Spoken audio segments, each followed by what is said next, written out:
បាទសួស្តីបងប្អូនទាំងអស់គ្នាហើយក៏សូមស្វាគមន៍មកកាន់ Channel របស់ខ្ញុំសាជាថ្មីបាទចឹងសម្រាប់វីដេអូថ្ងៃនេះគឺខ្ញុំនឹងមក review បង្ហាញជូនបងប្អូនទាំងអស់គ្នាពីរបៀបនៃការចុះឈ្មោះជាមួយនឹង browser មួយដែលមានឈ្មោះថា Cryptotab បាទចឹងចំពោះ browser Cryptotab នេះគឺវាបានចេញយូរឆ្នាំមកហើយ browser នេះគឺខាងបរទេសគឺចូលចិត្តលេងមែនតើព្រោះថា browser នេះគឺយើងអាចចូលមកលេងជាមួយវាគឺយើងទទួលបានការ mining ទឹកប្រាក់គឺគិតជា Bitcoin បាទអញ្ចឹងបរទេសចូលចិត្តលេងណាស់ជាមួយ browser មួយនេះហើយ browser វិញនេះគឺវាដូចគ្នាជាមួយនឹង browser Chrome Firefox ឬ Opera Mini ដូចគ្នាអញ្ចឹងយើងអាចចូលទៅ search ជាមួយ YouTube យើងអាចចូលមកវីដេអូជាមួយ website បានដូចគ្នាតែគ្រាន់ថាលក្ខណៈពិសេសរបស់ browser មួយនេះគឺយើងអាចទទួលបានការ mining ណាគឺយើងអាចរកលុយ free ជាមួយវាតែទឹកប្រាក់គឺគិតជា Bitcoin បាទគឺគិតជា Bitcoin អញ្ចឹងឃើញថាវាល្អមែនទែនហើយបរទេសគឺគេចូលចិត្តរកលុយមែនទែនជាមួយនឹងទឹកប្រាក់ Bitcoin ហ្នឹងព្រោះថាទឹកប្រាក់ Bitcoin គឺមានតម្លៃថ្លៃមែនទែនបាទគឺតម្លៃវាគឺគ្រាន់តែ1 Bitcoin ខាងមុខនេះគឺយើងទទួលបានទឹកប្រាក់រហូតដល់$30,000ជាងណោះបាទអញ្ចឹងគ្រាន់តែអាកតុយក្រោយនេះបើសិនមកយើងរាប់ពីនឹងមកបងប្អូនរាប់កតុយឡើយនេះយើងបាន4-5,000ឬក៏បាន10000 Bitcoin ហ្នឹងគ្រាន់0ចុចហើយបងប្អូនរាប់កតុយមករហូតដល់4-5,000ហ្នឹងទៅគឺយើងទទួលបានទឹកប្រាក់$10-20ដែរបាទអញ្ចឹងគឺថាទឹកប្រាក់ Bitcoin គឺមានតម្លៃថ្លៃមែនទែនហើយចំពោះការរក free អញ្ចឹងក៏វាងាយស្រួលដែរបាទអញ្ចឹងបងប្អូនអាចចូលមកនេះគឺជាលក្ខណៈពិសេសរបស់ browser Cryptotab អញ្ចឹងបើបងប្អូនទាំងគ្នាចង់រកលុយជា Bitcoin ណាបងប្អូនអាចចូលមកដំឡើង browser នេះហើយយើងអាចចូលមកវិនិយោគជាមួយ website ព្រោះថា website ខ្លះក៏ទាមទារយើងចុចលើផ្ទាំងពាណិជ្ជកម្មដែរដូចជា browser KHbox ទៅដើមអញ្ចឹងទៅតម្រាំយើងចុចអស់ក៏វាទាមទាររយៈពេលប្រហែលជា20ទៅកន្លះម៉ោងដែរ20នាទីទៅកន្លះម៉ោងដែរ browser Point View ក៏ដូចគ្នាអញ្ចឹង website Point View ក៏ដូចគ្នាអញ្ចឹងក៏ដូចគ្នាអញ្ចឹងបងប្អូនអាចចូលមក search ក្នុងនឹងមកបងប្អូន search ខាងលើនេះមកបងប្អូនអាចធ្វើការវិនិយោគ website ផ្សេងៗនៅលើ browser មួយនេះគឺយើងទទួលបានការ mining ហើយកម្លាំង mining របស់យើងបានកាន់តែច្រើនបាទចំពោះ browser មួយនេះគឺនៅពេលដែលយើងធ្វើការសន្សំឬក៏យើងលេងវាយូរទៅរយៈពេលដូចជា5-6ខែឬក៏3-4ខែយើងអាចធ្វើការដកលុយបានជាមួយវាម្ដងហើយគឺយើងអាចដកចាប់ពី$10ទៅ$20ហើយយើងទុកវារហូតដល់1ឆ្នាំយើងអាចដករហូតដល់$50-$60នោះជាមួយនឹង browser មួយនេះបាទអញ្ចឹងនេះគឺជា browser មួយដែលយើងអាចរកលុយ free ជាមួយវាហើយយើងក៏អាចចូលមកមើល YouTube ឬក៏ចូលមើល Facebook តាមរយៈ browser នេះបានដូចគ្នាអញ្ចឹងតែគ្រាន់បងប្អូនចូលមកកន្លែងសញ្ញាលេខបូកនេះបងប្អូនចុចលើវាមកបន្តទៀតបងប្អូនចូលមក search ដូចក្នុង browser Chrome ឬក៏ browser Firefox ជាដើមអញ្ចឹងបងប្អូន search ពាក្យ YouTube មកបងប្អូន search ពាក្យ YouTube មកគឺវានាំយើងចូលទៅមើល YouTube ហើយបងប្អូនក៏ចុចលេខហ្នឹងមកបន្តទៀតគឺបងប្អូនចុចទៅលើ YouTube ទៀតមកគឺវានាំយើងចូលមកមើល YouTube ដូចគ្នាអញ្ចឹងបាទអញ្ចឹងបងប្អូនអាចចូលមកមើលរឿងអីផ្សេងៗក្នុងហ្នឹងទៅហើយកម្លាំង mining ក្នុង browser ហ្នឹងគឺវាចេះតែបន្តរហូតទៅអញ្ចឹងបើយើងប្រើប្រាស់ browser នេះរហូតឬក៏ជាងរៀងរាល់ថ្ងៃគឺកម្លាំង mining វាកាន់តែខ្លាំងបាទអញ្ចឹងបងប្អូនអាចធ្វើការចុះឈ្មោះជាមួយ browser នេះដើម្បីយើងទទួលបានទឹកប្រាក់ដែលគិតជា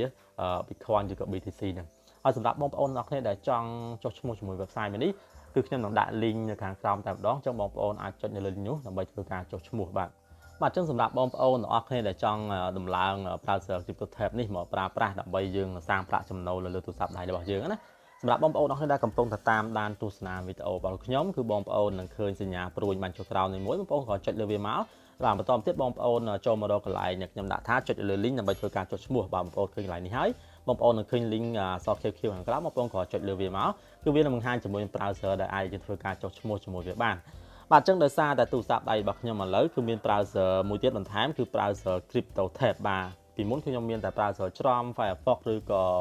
Samsung Internet ទេបាទអញ្ចឹងបងប្អូនទាំងអស់គ្នាដែលអត់ទាន់បានដំឡើង browser Cryptotab ទេគឺវាអត់ទាន់លោតបែបនេះទេបាទអញ្ចឹងបងប្អូនអាចចូលមកដំឡើងវាក្នុង browser Chrome ជាមុនសិនអញ្ចឹងបងប្អូនអាចចុចលើ browser Chrome នេះមក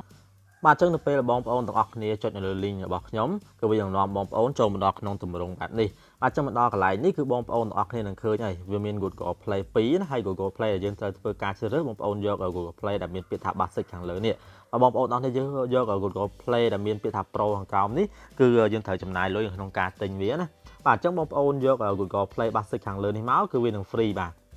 អញ្ចឹងនៅពេលបងប្អូនចុចទៅលើវាគឺវានឹងនាំបងប្អូនចូលមកដល់ក្នុងទម្រង់នៃ Play Store តែម្ដងបាទចាំមកដល់កន្លែងនេះគឺបងប្អូនទាំងគ្នាអាចធ្វើការដំឡើងដោយគ្រាន់ចុចលើពាក្យថា install ឬក៏ដំឡើងមកហើយបងប្អូនធ្វើការរងចាំវាប្រហែលជា1នាទីទេបាទគឺវានឹងដំឡើងពេញទៅពេលវាដំឡើងពេញគឺវានឹងបង្ហាញបងប្អូនជាមួយទម្រង់បែបនេះបាទហើយចាំមកដល់កន្លែងនេះបងប្អូនទាំងគ្នាគ្រាន់ចុចលើពាក្យថា open មកគឺវានឹងនាំយើងចូលទៅក្នុងទម្រង់ browser នៃការដំឡើងកម្មវិធី Cryptotab Browser នេះតែម្ដង បាទអញ្ចឹងបងប្អូនអ្នកគ្រាន់តែចុចទៅលើពាក្យថា open នេះមកបាទអញ្ចឹងគឺវានឹងនាំយើងចូលមកដល់ចំណុចនេះបាទអញ្ចឹងមកដល់កន្លែងនេះគឺបងប្អូនក៏លេខមើលខាងក្រោមបងប្អូននឹងឃើញពាក្យថា accept and continue បាទអញ្ចឹងបងប្អូនចុចទៅលើវាមកបាទអញ្ចឹងវានឹងនាំយើងចូលមកក្នុងកន្លែងនេះបាទអញ្ចឹងមកដល់កន្លែងនេះបងប្អូនក៏លេខមើលខាងលើវិញគេដាក់ពាក្យថា Cryptotab Browser បងប្អូនចុចលើវាមកបាទអញ្ចឹងគឺវានឹងបង្ហាញបងប្អូនទាំងអស់គ្នាពីចំណុចខ្លះៗនៅក្នុងCryptotab Browser នេះតែម្ដងបាទអញ្ចឹងបងប្អូនអាចស្វែងយល់តាមដែលបងប្អូនមើលនៅសញ្ញាព្រួយហ្នឹងមកបាទបងប្អូនស្វែងយល់បន្ថែមឡើងហ្នឹងមកបាទអញ្ចឹងចំពោះ browser នេះគឺវាអត់ពិបាកក្នុងការលេងទេវាដូចជា browser ច្រំ Firefox ឬក៏ Opera Mini ដូចគ្នាអញ្ចឹងតែគ្រាន់ថាចំពោះ Cryptotab Browser នេះគឺយើងអាចធ្វើការ mining មកវិញនៅទឹកប្រាក់ខ្លះៗដែលគិតជាប្រាក់ Bitcoin ណាបាទអញ្ចឹងបងប្អូនធ្លាប់ដឹងហើយដូចខ្ញុំបានជម្រាបជូនបងប្អូនកាលពីវីដេអូអញ្ចឹងថាចំពោះទឹកប្រាក់ដែលគិតជា Bitcoin ហ្នឹងគឺវាថ្លៃមែនតើបាទអញ្ចឹងនៅពេលយើងលេងវាយូរទៅគឺវានឹងអាចធ្វើការ mining ឲ្យយើងទៅដូចជារយៈពេល5-6 ខែទៅគេយើងអាចធ្វើការដកទឹកប្រាក់បានម្ដង30ទៅ$40ទៅមួយឆ្នាំយើងអាចដកបាន$50ទៅ$60ជាដើមហ្នឹងទៅបាទអញ្ចឹងមកដល់កន្លែងនេះគឺបងប្អូនទាំងនេះអាចចុចលើពាក្យថា start browsing មកបងប្អូនចុចលើវាមកបាទគឺវានឹងនាំបងប្អូនចូលមកដល់កន្លែងនេះអញ្ចឹងបងប្អូននឹងអាចឃើញបងប្អូន scroll ឡើងលើកន្លែងនេះគេឲ្យបងប្អូនឲ្យធ្វើការបើកឲ្យទទួលស្គាល់ browser នេះក្នុងទូរស័ព្ទរបស់យើងបាទអញ្ចឹងបងប្អូន scroll មកលើបងប្អូនឃើញកន្លែងនេះបងប្អូនជ្រើសរើសយកពាក្យថា set default បាទបងប្អូនចុចលើវាមកបាទអញ្ចឹងគឺវានឹងនាំបងប្អូនចូលមកដល់ទម្រង់ទូរស័ព្ទរបស់យើងហើយបាទចូលមកដល់កន្លែងនេះបងប្អូនត្រូវជ្រើសរើសពាក្យថា browser app នេះបាទបងប្អូនចុចលើវាមកបន្តមកទៀតបងប្អូននឹងឃើញទម្រង់បែបនេះអញ្ចឹងមកដល់កន្លែងនេះគឺបងប្អូនត្រូវជ្រើសរើសយក Cryptotab browser បងប្អូនចុចលើវាមកបាទនៅពេលបងប្អូនចុចលើវាហើយបងប្អូនចូលមកកន្លែងសញ្ញាព្រួយថយក្រោយនេះវិញបាទបងប្អូនចុចលើវាមកបងប្អូន back ចេញមកបន្តទៀតបងប្អូន back មកទៀតបាទអញ្ចឹងគឺវានឹងនាំបងប្អូនចូលមកដល់ក្នុងទម្រង់នេះហើយគេឃើញគេបានបញ្ជាក់ថា successfully chain បាទអញ្ចឹងបងប្អូនឃើញមកដល់កន្លែងនេះគឺយើងបានបើកឲ្យទូរស័ព្ទរបស់យើងទទួលស្គាល់នៅ browser Cryptotab browser នេះហើយបាទអញ្ចឹងមកដល់កន្លែងនេះយើងគ្រាន់ចុចលើពាក្យថា next នេះមកបាទបងប្អូនចុចលើពាក្យថា next នេះមកគឺវានឹងនាំបងប្អូនចូលមកដល់ទម្រង់បែបនេះបាទអញ្ចឹងមកដល់កន្លែងនេះគឺជាទម្រង់មួយដែលទាមទារបងប្អូនទាំងអស់នេះត្រូវធ្វើការចុះឈ្មោះជាមុនសិនហើយ browser នេះគឺចំពោះការចុះឈ្មោះគឺទាមទារយើងចុះឈ្មោះជាមួយនឹង Gmail account បាទអញ្ចឹងមកដល់កន្លែងនេះបងប្អូនអាចចុចលើពាក្យថា Cryptotab browser នេះមក dashboard សំទោសបាទ Cryptotab dashboard បាទគឺវានឹងនាំបងប្អូនចូលមកដល់ទម្រង់បែបនេះចឹងមកដល់កន្លែងនេះគឺគេទាមទារបងប្អូនទាំងអស់នេះធ្វើការជ្រើសរើស email មួយដើម្បីយើងធ្វើការចុះឈ្មោះជាមួយនឹង browser មួយនេះបាទអញ្ចឹងបងប្អូនអាចធ្វើការយក email មួយណាក៏បានដែរដើម្បីធ្វើការចុះឈ្មោះជាមួយវាអញ្ចឹងបងប្អូនអាចចុចលើពាក្យថា sign up with Google បាទអញ្ចឹងនៅពេលបងប្អូនចុចលើពាក្យថា sign up with Google គឺវានឹងនាំបងប្អូនចូលមកដល់ក្នុងទម្រង់បែបនេះបាទអញ្ចឹងប្រសិនបើទូរស័ព្ទដៃរបស់បងប្អូនមាន Gmail account តែមួយគឺវាមិនពិបាកនៅក្នុងការជ្រើសទេប៉ុន្តែបើសិនទូរស័ព្ទដៃបងប្អូនមាន Gmail ច្រើនគឺវានឹងបង្ហាញដូចក្នុងទូរស័ព្ទដៃរបស់ខ្ញុំអញ្ចឹងបាទអញ្ចឹងយើងអាចធ្វើការជ្រើស Gmail មួយណាក៏បានដែរដើម្បីធ្វើការចុះឈ្មោះជាមួយវាបាទលើសូមធ្វើការជ្រើស Gmail ខាងលើដើម្បីចុះឈ្មោះជាមួយនឹង browser មួយនេះបាទអញ្ចឹងគឺបងប្អូនសូមធ្វើការរងចាំបន្តិចបាទចុះមកដល់កន្លែងនេះគឺបងប្អូនឃើញហើយនេះគឺជាផ្ទាំង dashboard ដំបូងរបស់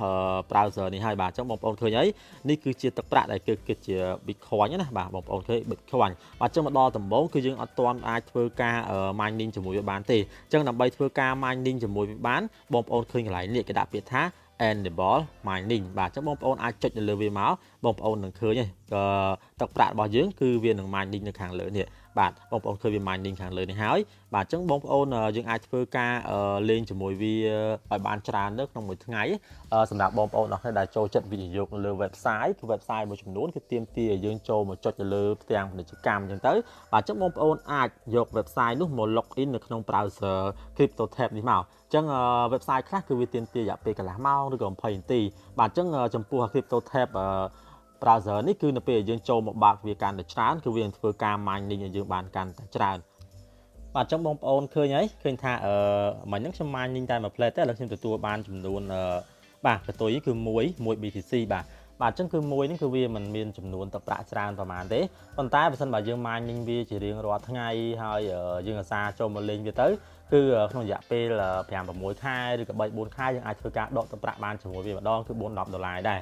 បាទអញ្ចឹងក៏ចំពោះ Cryptotab browser នេះក៏វាមាន app វាដែរឥឡូវយើងចូលទៅមើលការ review ផ្ទាល់ពេញលេញជាមួយ app របស់វាតែម្ដងអញ្ចឹងបងប្អូនអាចចេញទៅវិញមកបាទយើងចេញទៅវិញមកយើងចូលមើល app ដែលយើងបានធ្វើការដំឡើងអំបញ្ញមិញបាទអញ្ចឹងបងប្អូនឃើញនេះគឺជា app Cryptotab browser អញ្ចឹងបងប្អូនគ្រាន់ចុចទៅលើវាមកបាទអញ្ចឹងគឺវាមានទម្រង់ដូច browser ដែលយើងបានធ្វើការលេងមិញអញ្ចឹងបាទបងប្អូនឃើញហើយបាទហើយចំពោះ app browser Cryptotab នេះគឺយើងអាចធ្វើការដកលុយបានដោយគ្រាន់បងប្អូនអរគ្នាចូលមកកន្លែងពាក្យថា withdraw BTC នេះបាទអញ្ចឹងមុននឹងឈានចូលទៅដល់ការបង្ហាញពីរបៀបដកលុយបងប្អូនក៏អាចធ្វើការលេងជាមួយវាបានដែរឧទាហរណ៍ថាបងប្អូនអាចចូលមកធ្វើការ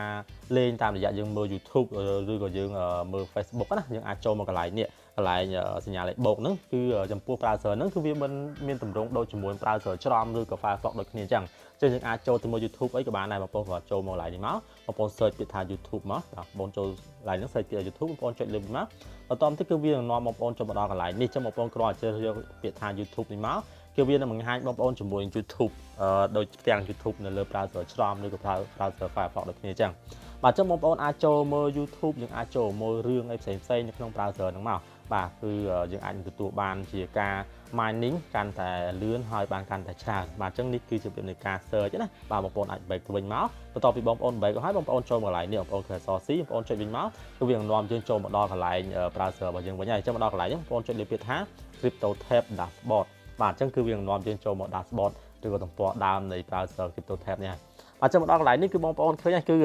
វា mining ឲ្យយើងជារៀងរាល់ថ្ងៃបាទចឹងគឺក្នុង1ម៉ោងគឺយើងអាចទទួលបានការ mining បាទបងប្អូនឃើញគឺ mining រហូតហើយសម្រាប់បងប្អូនអរគ្នាចង់ឲ្យកម្លាំង mining របស់យើងបានកាន់តែច្រើនណាបងប្អូនអាចចុចមកកន្លែងគុណ1នេះបងប្អូនចុចកន្លែងគុណ1មកបងប្អូននឹងឃើញកន្លែងនេះបាទគេឲ្យបងប្អូនធ្វើការ boot បាទអញ្ចឹងគឺយើងអាចធ្វើការ boot មកដើម្បីឲ្យកម្លាំង mining របស់យើងឡើងកាន់តែច្រើនគឺគុណនឹង2វាអាចចំណាយទៅប្រាក់ $3.49 គុណនឹង5អាចចំណាយទៅប្រាក់រហូតដល់$17.99 បាទអញ្ចឹងគឺនេះគឺជាការ mining ដោយយើងដាក់ទៅប្រាក់វិនិយោគហើយសម្រាប់ខ្ញុំគឺខ្ញុំអត់ទាន់ដាក់ប្រាក់វិនិយោគជាមួយវាទេយើងអាចធ្វើការលុយ free ជាមួយវាទៅព្រោះថាចំពោះបរទេសគឺគេចូលចិត្តលេងជាមួយ browser មួយនេះព្រោះថា browser មួយនេះគឺយើងអាចទទួលបានទឹកប្រាក់ជា Bitcoin វិញបាទអញ្ចឹងនៅពេលដែលយើងគ្រប់ចំនួនដកលុយថាតើចំនួនទឹកប្រាក់ប្រមាណទៅយើងអាចធ្វើការដកលុយបានចេញពី website មួយហ្នឹងចេញពី app បាទយើងអាចនិយាយថា app ចុះចេញពី app ឬក៏ browser មួយហ្នឹងបាទអញ្ចឹងនៅពេលបងប្អូនចង់ធ្វើការដកលុយបងប្អូនអាចចុចមកកន្លែងនេះចុចកន្លែងពាក្យថា withdraw BTC បងប្អូនចុចលើវាមកបន្តមកទៀតគឺវានឹងនាំបងប្អូនចូលមកដល់កន្លែងនេះគឺគេទាមទារយើងធ្វើការ verify ជាមួយនឹង Gmail របស់យើងជាមុនសិន Gmail ហ្នឹងគឺជា Gmail ដែលយើងបានធ្វើការ login ដំបូងណាបាទអញ្ចឹងបងប្អូនអរគ្នាគ្រាន់ចុចលើពាក្យថា verify នេះមកបងចុចលើពាក្យថា verify ក្រោមនេះមក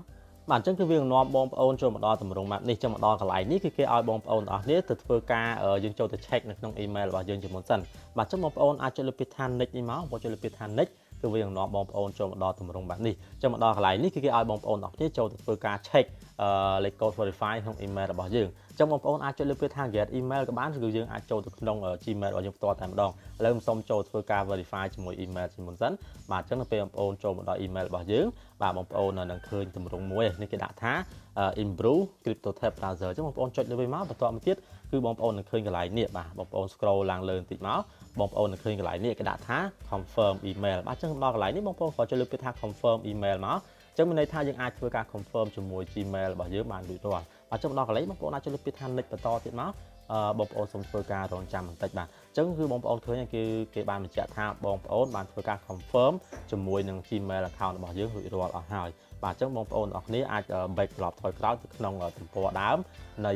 browser របស់យើងវិញបាទបងប្អូនចូលក្នុង browser របស់យើងវិញមកបងប្អូនចុច line នេះមកបាទបងចូលមកក្នុងកន្លែងនេះជា browser របស់យើងបងប្អូនចុចលើពាក្យថា okay I got it បាទអញ្ចឹងគឺវានាំបងប្អូនចូលមកដល់កន្លែងនេះបាទចូលមកដល់កន្លែងនេះគឺគេបានបញ្ជាក់បងប្អូនហើយគឺថាទឹកប្រាក់របស់យើងគឺអត់ទាន់គ្រប់ចំនួនទេបាទអញ្ចឹងចំពោះទឹកប្រាក់ដែលយើងអាចធ្វើការដកលុយបានតើតែកតុយខាងក្រោយនេះបាទគឺវា0.000 4ដង1000គឺយើងអាចធ្វើការដកលុយបានចេញពី browser មួយនេះបាទអញ្ចឹងគឺរយៈពេលយូរទៅរហូតដល់ប្រហែលជា4ទៅ5ខែឬ6ខែគឺយើងអាចធ្វើការដកលុយបានជាមួយវាម្ដងហើយយើងអាចសន្សំទៅអាចរយៈពេល5 6ខែហ្នឹងយើងអាចទទួលបានទឹកប្រាក់ចាប់ពី$20ទៅ$30ឬក៏$40ទៅតាមដែលយើងបានធ្វើការចូលមកលេងជាមួយ browser នេះតិចឬក៏ច្រើនបាទអញ្ចឹងយើងអាច back ចូលទៅវិញមកទៅក្នុង dashboard ឬក៏ទំព័រដើមនៃ browser របស់យើងវិញមកបាទអញ្ចឹងសម្រាប់បងប្អូនខ្លះពេលគាត់ចូលមកដំបូងគាត់អត់នឹងឃើញទម្រង់ map នេះគាត់អត់ទាន់ឃើញកន្លែង mining ទេបាទអញ្ចឹងដើម្បីចូលទៅដល់កន្លែង mining បងប្អូនចុច line នេះមកនេះគេថា Cryptotab dashboard នេះមកគឺវាចូលមកដល់កន្លែង mining ហើយបាទអញ្ចឹងបងប្អូនឃើញហើយដល់ពេលយើងចូលមកបើកលេងវាអញ្ចឹងមកគឺវានឹងធ្វើការ mining ឲ្យយើងរហូតដល់ឃើញកម្លាំង mining របស់វាគឺនៅខាងលើនេះហើយដល់ពេលវា mining ហើយគឺវាធ្លាក់លុយចូលមកខាងក្រោមនេះបាទអញ្ចឹងដល់ពេលដែលវា mining រហូតដល់លុយកន្លែងហ្នឹងវាបានកន្លែងនេះគឺកន្លែងកតុយខាងក្រោយនេះគឺ1000ណាបងប្អូនរាប់ទៅបាន1000ហ្នឹងគឺ គឺយើងអាចធ្វើការដកលុយជាមួយវាបានហើយបាទអញ្ចឹងចំពោះការចុះឈ្មោះដើម្បីយើងទទួលបានទឹកប្រាក់ Bitcoin ពី browser Cryptotab នេះគឺវាអត់មានវាច្រើនទេហើយសង្ឃឹមថាបងប្អូនទាំងអស់គ្នាអាចនឹងយល់បាទព្រោះថាកន្លែងនេះវារៀងស្មុគស្មាញតិចដែរប៉ុន្តែបើយើងតាមដានតាំងពីដើមរហូតដល់ចប់គឺយើងប្រកាសជាយល់នឹងចេះពីរបៀបនៃការចុះឈ្មោះជាមួយ browser នេះហើយបាទអញ្ចឹងសម្រាប់បងប្អូនទាំងអស់គ្នាមានចម្ងល់អ្វីផ្សេងៗក៏អាច comment សួរខ្ញុំតាមរយៈវីដេអូខាងក្រោមឬក៏អាចឆាតខ្ញុំផ្ទាល់តាមរយៈ Facebook page របស់ខ្ញុំបានផងដែរបាទអញ្ចឹងចំពោះវីដេអូនេះគឺខ្ញុំសូមបញ្ចប់ពេលតែប៉ុណ្្នឹងហើយក៏សូមអរគុណទៅដល់បងប្អូនទាំងអស់គ្នាបានចំណាយពេលដ៏មានតម្លៃតាមដានទស្សនាវីដេអូរបស់ខ្ញុំតាំងពីដើមរហូតដល់ចប់ហើយសម្រាប់បងប្អូនទាំងអស់គ្នាចង់បានវីដេអូក្រោយៗពី Channel របស់ខ្ញុំសូមមេត្តាចុច Like Subscribe និងចុចរូបកណ្ដឹងដើម្បីទទួលបានវីដេអូក្រោយៗពី Channel របស់ខ្ញុំបាទសូមអរគុណសូមគោរពលា